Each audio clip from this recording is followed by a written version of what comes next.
4.3% from baseline. Yeah, that is so unimpressive.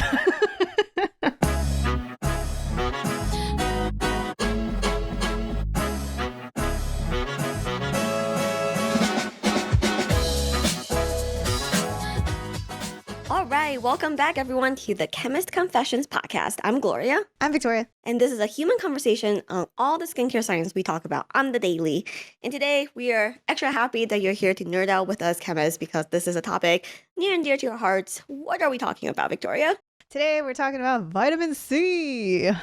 Yeah, we have so many good questions. There's a lot of interesting data, but actually I had to really dig, and you guys, listeners of this podcast, really helped us put together this episode because as we were putting the series together, I was like, we covered a lot, and there is a lot to cover about vitamin C, but honestly, it can get really messy because when we're talking about vitamin C, we're talking about a family of maybe 8, 9, 10 different ingredients in skincare. So if we have to dive down the rabbit hole for all of them, it will take forever. So I polled you guys what you guys use vitamin C for, and we decided to pull out each of these merits, and about 56% of you said you use vitamin C because you notice brighter skin. So today we're going to answer the question, which vitamin C is the best for hyperpigmentation? Yes, and I'm excited about this because I feel like we actually don't dive into this too much in some of our vitamin C episodes. We kind of gloss over it because we're, all about the antioxidant properties. So I think this should be a good episode. Yeah, and vitamin C is such a big topic. It's going to be a multi-episode series. So stay tuned for that. Let's open this episode up with what is vitamin C? All right. So vitamin C, a water-soluble vitamin that we all, I think, feel like grew up with, and hear about, but obviously it's naturally found in fruits and veggies. And ultimately, I think it was put on the map because of scurvy. So a long time vitamin C all around. Long time vitamin all around. Yes, Victoria's absolutely right. Vitamin C is very familiar to everyone. You probably have heard of it for colds and how a lot of fruits and veggies are rich in vitamin C. It's good for you. And that's because once it's discovered, they realize fruits and veggies saves you from scurvy. Vitamin C in general in your nutrition is considered an essential vitamin, which means your human body does not make it on its own. Humans are actually one of the only animals that can't produce vitamin C. This includes a couple apes and even guinea pigs. We actually had this on trivia night, or we put this up. We created this post a while ago. I'm like, fun trivia fact for you. What do humans and guinea pigs have in common? Yes. And it's because we can't make our own vitamin C. But that is vitamin C from a nutrition standpoint. In terms of skincare, it's essentially an antioxidant, but it's also a lot more than that. When we talk about it in the antioxidant form, we are specifically talking about ascorbic acid. However, we should review that vitamin C is now a growing and pretty large landscape now. And the main ingredient, ascorbic acid, is the one that is tied to a lot of the great benefits you hear about. And basically the reason why vitamin C is on the map in terms of skincare. So it's tied to being an antioxidant. It's tied to brightening properties, as well as even increasing collagen production. So that's pretty much what's led to the, I think, explosive awareness around vitamin C. But we should mention that, not everybody can handle ascorbic acid, but also it comes with such difficult formulation issues that this category has expanded to so many more derivatives. And some of those vitamin C derivatives you might have heard of are things like magnesium ascorbyl phosphate, MAP, sodium ascorbyl phosphate, SAP, ascorbyl glucoside, THD tetrahexyldecyl ascorbate, and even 3-O-ethyl ascorbic acid. So you can see this category is growing, and there's more out there, but these we would say are the main ones that you'll probably see a lot now in skincare. Yeah, and I think even though ascorbic acid is the main one that put vitamin C on the map, there's always this mystique with newer derivatives because consumers get confused when they hear claims like vitamin C isn't stable, but this form of vitamin C is, therefore it's much better. Or this new spanking exclusive derivative is actually some X times more powerful than ascorbic acid, yada, yada, yada. But the reality is we do prefer ascorbic acid because it has that much more data, but that's not to Mhm. say the other ones don't have any merit. So today, let's take a Mm. closer look at hyperpigmentation and talk about the data around ascorbic acid and compare it with the derivatives that actually have clinical testing on hyperpigmentation. But before that, let's take a break. Speaking of antioxidants, we're taking a moment to put an ingredient on your radar, and that is Silymarin. This molecule is a superstar antioxidant derivative from milk thistle extract. In skincare, it's not your average plant antioxidant. Silymarin surprisingly has a lot of good clinical data. It's even been benched against hydroquinone. So that's very exciting, but it comes with a catch. Yep, Silymarin is incredibly unstable and difficult to work with, but we like this ingredient so much we were determined to put this in our Mr. Reliable moisturizer to bolster your long-term skincare barrier care. It took the two of us a solid year of testing, formulating, and retesting, putting all of our chemist brain power to work to incorporate this successfully without the cream turning into a poo color on you. So check out Mr. Reliable. We're Pain. incredibly proud. We are incredibly proud of this formula. And for all you podcast listeners, please use the coupon code CCPodcast2024 for 15% off your first order. Cool. All right, we are back. Let's talk about the Let's data. do it. Let's see the testing. All right, let's do it. Okay. So, first up, let's talk about ascorbic acid and its data for hyperpigmentation. And surprisingly, there is, I guess, I shouldn't say surprisingly, unsurprisingly, there is data and comparison data that is testing ascorbic acid against hydroquinone. So, there is a study that actually looked at testing 25% anhydrous ascorbic acid in a glycerin formula. All right, so in this study, they are testing on 40 subjects. They had the subjects use this product, which was an open label trial. We should mention that. That means that the subjects know what product they're getting. And they're going to be using this twice daily for 16 weeks. And they want to look at things like the melasma severity index, which they call the MASI, as well as tool, skin dryness, and irritation. So we'll share the results here. And here you'll see the results of the index, and you can see the decrease after 16 weeks. And they also do share some black and white, which is kind of difficult, but before and after shots, which you can see there is a reduction. Well, you guys can pause it and take a look for yourself. But overall, you can see that there is that lightening effect of their melasma, although not completely removed because that's just not possible with topicals, basically. Yeah. I actually really appreciate this study, and actually I tend to like studies that showcase how difficult problems on melasma is to treat. 16 weeks is a pretty long time. And if you just look at MASI score, that bar chart, I also appreciate that they start at 0, so they're not like inflating visually how impressive it is, even though there is a steady decrease, and you can see the general brightening of skin in the black and white picture. It's not exactly like sometimes you see in products like erases melasma in 8 weeks. That just doesn't happen. And I do want to also mention, this isn't the only study. There are also other studies looking at hyperpigmentation for ascorbic acid. I just want to shout out very briefly a clinical that tested 5% ascorbic acid versus 4% hydroquinone. And this is a small study. They only tested on 16 subjects. They did split face. And then the other thing that I thought was really weird was that they only had them use it once a day, which I feel like for hyperpigmentation is a pretty tough test. And so after that, they did still see that hydroquinone had outperformed ascorbic acid. The hydroquinone side saw a 93% improvement versus the ascorbic acid side saw only a 62.5%, but an improvement nonetheless.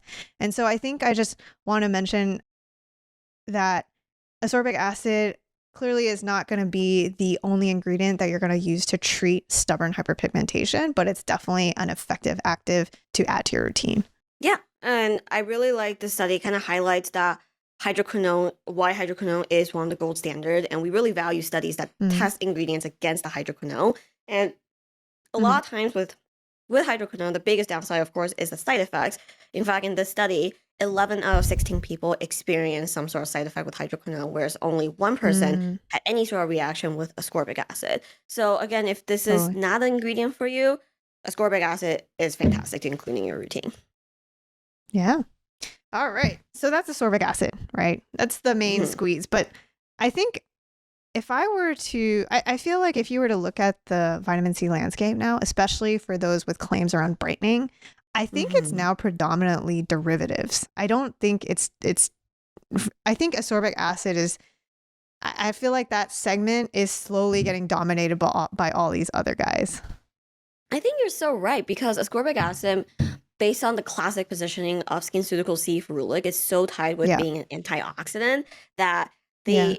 I don't know if brands feel like, oh, this ascorbic acid is really saturated and people don't associate with Hmm. brightening, so they turn to a Hmm. derivative saying this is a compound for brightening. Yeah. I will Yeah. say when we were digging for that data, though, it got a little awkward. So let's dive into one of the derivatives with more interesting data, and that is MAP, magnesium ascorbyl phosphate. There's a Korean study that's relatively small, but I think it's still pretty insightful. They did N equals 20, and they tested on the forearm. I kind of like Mm. tests like this, but just know that these types of pigmentation is not the same as testing on someone that may have melasma or pigmentation from Mm. other sources. What they do is Yeah. they irradiate skin with a certain dose of UV light to Hmm. artificially create a square of pigmentation from UVB. And the point of the study is actually for them to highlight licorice root extract and how it brings Mm. synergistic efficacy to Hmm. brightening your pigmentation. So they have every cream that they tested. Well, first of all, there is a blank control cream with no actives, and that is square number 27. We'll put it up on the screen. Just also Hmm. note that they're not in order. The Square 27 has no product whatsoever. Square Okay. 28 has a cream that just has 3% magnesium ascorbyl phosphate. And then the Hmm. other squares have the same 3% magnesium ascorbyl phosphate and then 1%, 2%, 3% licorice to see, like, as you bump up the licorice root extract, does that bring more efficacy?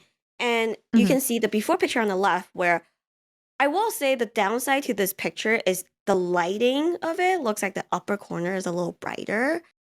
When Hmm. they induce pigmentation, it's supposed to be the same severity, but just because of the nature of the picture, the bottom looks a little darker to me than the top. I was gonna say it feels like the irradiation was not on an even plane, like as Hmm. in that when the lamp could have possibly been angled, so Yeah, that like that's my reason because I agree. Like if you look at T0 and the hmm, two bottom left squares, those are the redness of that is so much feels more than the rest. intense, right? So it makes Yeah. me think the intensity on one side is slightly it's not an even plane. And this is us getting very granular, like I feel like, with studies like this is kind of those like really nuanced details that can surprisingly make a difference in the result.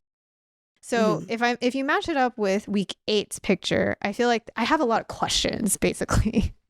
Yeah, exactly. I feel like it's not as direct as you might hope from a study like this. Hmm. You can tell that it's designed so that they're hoping to say, hey, licorice root brings a synergistic effect to Hmm. vitamin C, to MAP, and it Hmm. increases with dose. But if you look at the picture, you're like, wait, hold on.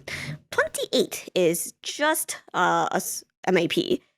Compared Hmm. to the control cream of 27, it doesn't look better. No. Maybe if you And squint. yeah, exactly. And if you look at 27, I'm actually glad they did a left and right because even the Mhm. 27s don't match, right? Yep. So you almost feel like you're like, I think my takeaway here is I'm hesitant to make a strong conclusion, but I would generally say that it could be helpful.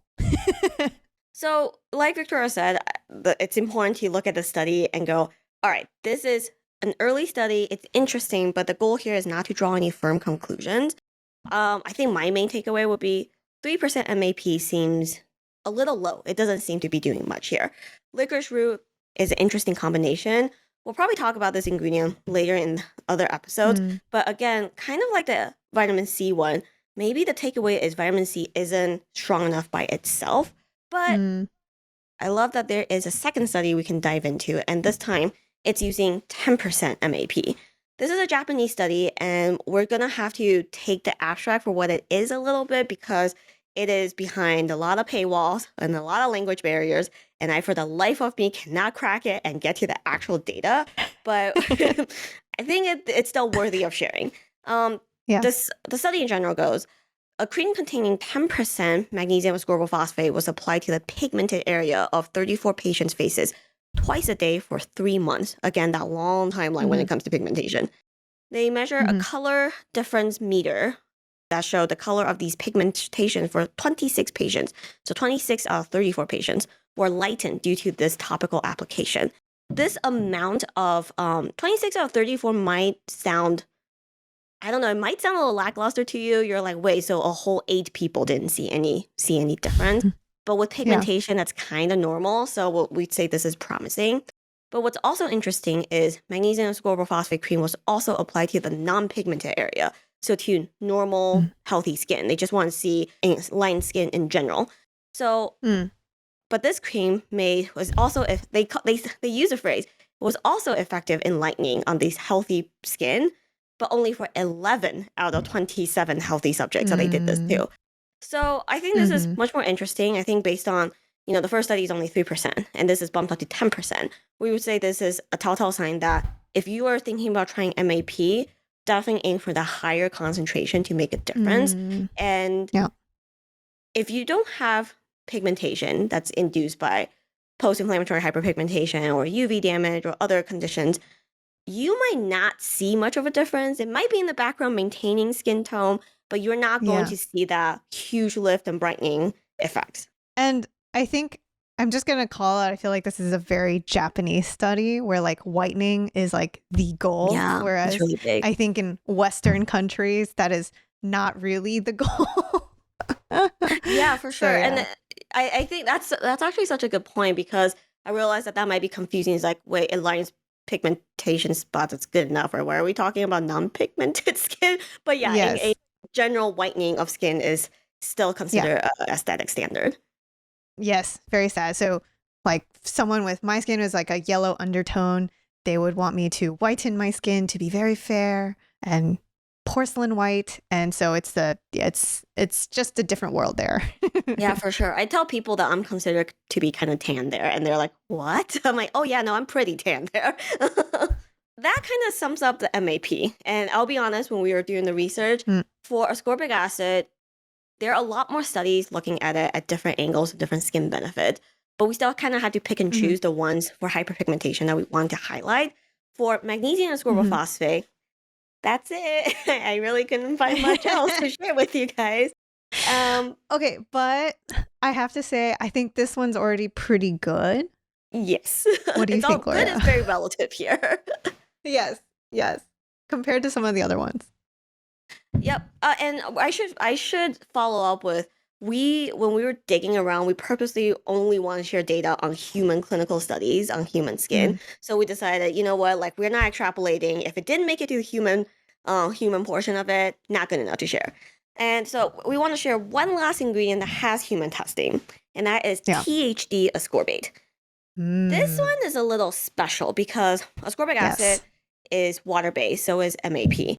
But THD ascorbate is the oil-soluble form. And this one is it's a little newer, right? It's more of an industry-specific molecule. And for a long time, it didn't have a lot of data, even though it became really popular. What's kind of funny is that it was always positioned as it's oil-based and super stable, but it's kind of not. Yeah, I think like people always think that like when we talk about derivatives and we're saying obviously to combat the instability of ascorbic acid, they're like, then it must be stable. And we're like, it's all relative. It's not, it doesn't mean that it's like 100% stable. It's just more stable. And I think that's the key word people forget. Yeah, it's very relative. So basically, industry has been looking into THD ascorbate stability profile. And one of the studies and directions that they took this is they combine it with an ingredient called acetozingerone, that's a different antioxidant, and find that the two combination help stabilize THD ascorbate. There's a separate study on just the stability portion of it. But I love that this study, they looked at the actual efficacy of THD ascorbate to make a selling point that, hey, you need this combination for it to be stable enough to bring any sort of skincare efficacy, which I think is so important because there's so many products out there. I'm like, I'm very skeptical, but I don't know how to begin to talk about this. Yes, 100%. Okay, so What was the study? They tested this on 2 separate groups. One group just got a 5% THD ascorbate serum, and the other group got another serum that has 5% THD ascorbate and 1% acetozingerone. There's 20% in each group, and they use this twice daily for 8 weeks. These 40-some-odd test subjects, they kind of run through the gamut of evaluations. They tested for wrinkle severity, pigment intensity, redness. Yeah, all the works. But for this episode, we're going to focus on their pigment intensity study. And we'll put the bar up in the video. You'll see that the THD ascorbate group with the acetozingerone, it looked like the improvement was, wow, I don't even know, like threefold better. Threefold. Yeah, it's impressive, and it makes a huge difference. But then we're going to zoom in on the y-axis a little bit. Yeah, I think that's a key thing to take note of. Yep. I mean, if you look at the y-axis, it just feels, I feel like it feels kind of sad when you have to stretch the y-axis to 6. Yeah. So the y-axis is percent change from baseline. So without the acetozingerone, the pigment intensity improved by a whopping 2% over 8 weeks. And then after 8 weeks, if you use if you're in the acetozingerone group, it improved by 4.3% from baseline. Yeah, that is so unimpressive. Yeah, so I just want to say, I think THC ascorbate does get positioned as one of the new vitamin C derivative darlings. It's oil soluble, it's super stable, it's not. And it's X times more effective than vitamin C, yada, yada, yada. It's good for this, it's good for that. It's an antioxidant, it can brighten skin. But just based on this, we're like, wow, it's kind of bleh. Yeah. I mean, I feel like to save THD, you're going to have to test at a higher percentage, and hopefully that paper will come out. But I mean, THD alone, I mean, I would actually like to test the placebo formula and see if you have a baseline improvement. Yeah, you could fix that with maybe sunscreen. Like, I don't really know. It's hard to do anything with this. Yeah, exactly. I feel like calling this something you should incorporate in your pigmentation routine is just really premature. So that's it. I think this actually really sums up the derivatives that actually have human testing data.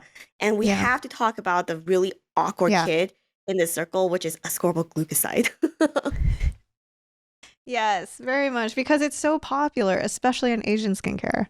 Yeah, ascorbyl glucoside has a really big reputation for being the whitening, brightening form of vitamin C. I think more people associate this as a brightening ingredient more than even ascorbic acid. But a lot of the data I can find are in vitro. It's in that petri dish stage. I could not for the life of me find a clinical on ascorbyl glucoside. I don't know if you remember this, Gloria. When we did our ascorbic acid deep dive, we talked about the whole saga of like the AOX race. And I don't know if you remember, like, it was a couple labs competing, and ascorbyl glucoside was like that 4th child that was like, me too, let me check it out. And then since then, I don't think you and I were able to find any data following that. And so I just feel like my conspiracy theory is all of that data is like locked in a Japanese vault somewhere, like some Japanese pharma beauty company somewhere. But it is so hard for us to talk about this, but it seems to get the name itself is more famous.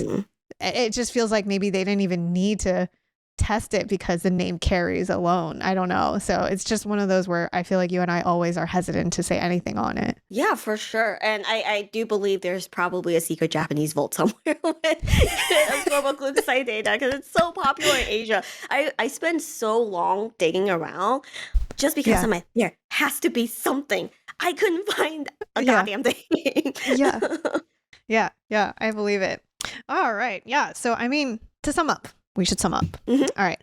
I think, Gloria, you and I can agree that ascorbic acid has the better data out of all of these guys, even when it comes to hyperpigmentation. I think you just can't compete with the historical prevalence of it and just how long it's been in the research space for. So that makes a lot of sense, and we would say that, it's definitely a shoo-in to add to your hyperpigmentation routine. Yeah. And then I think MAP deserves to be in that conversation as an Mhm. alternative for sure. Even Mhm. though the data there isn't as much, but I definitely feel like it is promising and hopefully we'll see more out there. Yeah, I think those are really good points. And I think I almost feel like when people, one of the questions we got most commonly when we were polling you guys about vitamin C questions is, okay, is ascorbic acid really the best? But just based on the data we can find, even though the studies we shared in this episode are relatively small, there's Mm. still there's still more. Even just these indicative kind of smaller studies, the AA Yeah. studies have more subjects. The AA studies has a bench against hydroquinone, and it was really hard for me. I really couldn't find any comparative data on these derivatives. So just that Yeah. alone make like we have to recommend ascorbic acid. MAP promising again based on the data, we would aim for at least 10%. Anything less Yeah. than that might not pack enough of a punch. And then we have to Yeah. talk about THD ascorbate. It is a little bit meh. Ooh. It is a little bit meh. And funny Yeah. enough, the one study that we didn't cover in this episode on THC ascorbate that shows interesting, promising skin benefits, it was actually used in combination with ascorbic acid. Ah, yes. There you go. There you go. That's the key driver. Then, kind of sadly, it's hard for us to recommend reaching for ascorbyl glucoside right off the bat, just because Yeah. we couldn't really find solid data around it, even though it has such a Mhm. big reputation. If you Mhm. have used a ascorbyl glucoside product and swears by it, let us know. It's a difficult one for us to talk about. I think Milano C, Gloria, Mhm, is the one that has ascorbyl glucoside and does get a lot of raving reviews, but that one mhm. is a blend of different vitamin C's. That's not the only vitamin C in there. I feel like that's the only one that's like really like push the ascorbyl glucoside narrative. Yeah, and I think we'll double check this, but I think even they have a whole line, right? They have the toner, they have the cream, they have Yeah. the serum, they have that anhydrous thingy in a tube Hmm. that I think it's That even one. used in combination with AA, but I have to double check Yes. the Yes, ingredients. exactly. It's a blend. Yep. And I think the last takeaway here is even though vitamin C as a category has a big reputation for hyperpigmentation, even looking at the ascorbic acid data, our takeaway is that AA is the best. Therefore, you should use it if you have hyperpigmentation. Mhm. Our recommendation is more ascorbic acid is an important part of your hyperpigmentation routine. If you want to tackle melasma or very stubborn hyperpigmentation from UV exposure and whatnot, ascorbic acid alone or vitamin C alone is not going to give you really super like dark spot erasing results. It's just one part of the puzzle. Totally. We are going to discuss vitamin C in our hyperpigmentation routine in our next segment, but we should take a break. Ooh. If you've dreamed of taking part in a skincare launch, please join the Chemist Crew Product Incubator. It's easy and free to join. Simply fill out a skin type questionnaire, and our team will match you with an ongoing study to test out the latest and greatest prototypes that the chemists are working on right now. We've already had several successful studies that have shaped fan favorite products such as Blank Slate, Baby Steps Gentle AHA Booster, and our Miss Reliable Moisturizer. So head to the website, click the Incubator tab, and look for the form to sign up.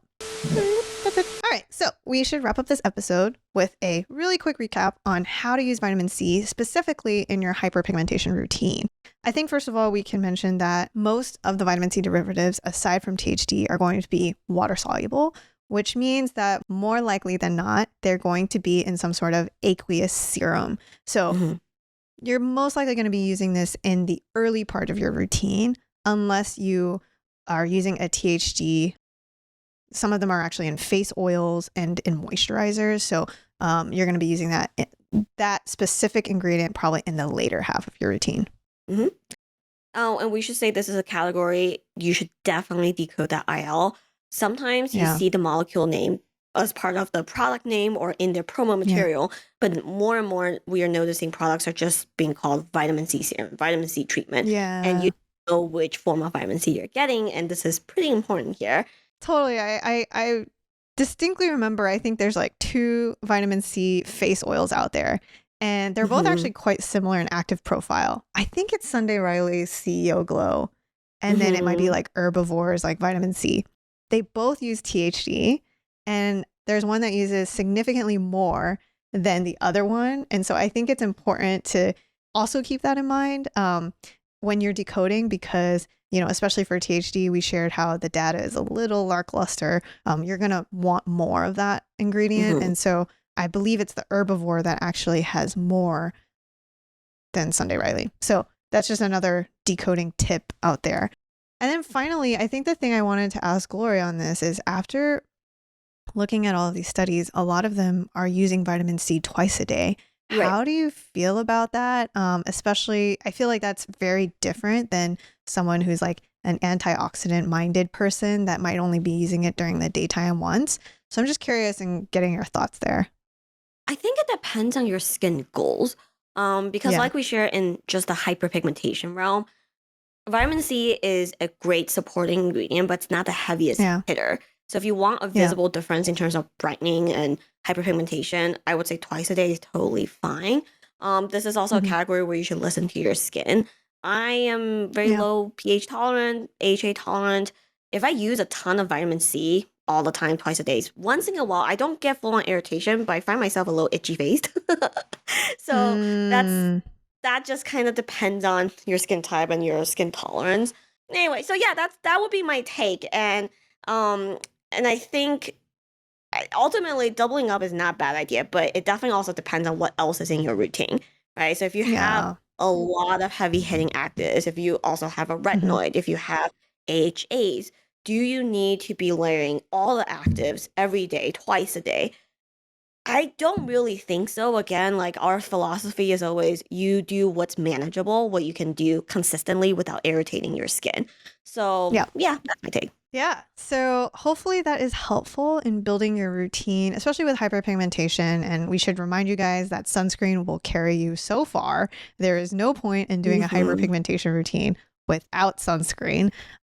But, you know, ultimately, if you guys have any questions on this, please write to us. Hopefully this episode has been helpful, very helpful. Yeah. All right, Gloria. So with that, where can they find us? You can find us on our website at chemistconfessions.com. You can write to us at info@chemistconfessions.com. We constantly poll you guys and share tidbits from the podcast on Instagram at chemist.confessions. You can also DM us there with your questions. But otherwise, you can also comment on this YouTube video below. We will see you guys next week.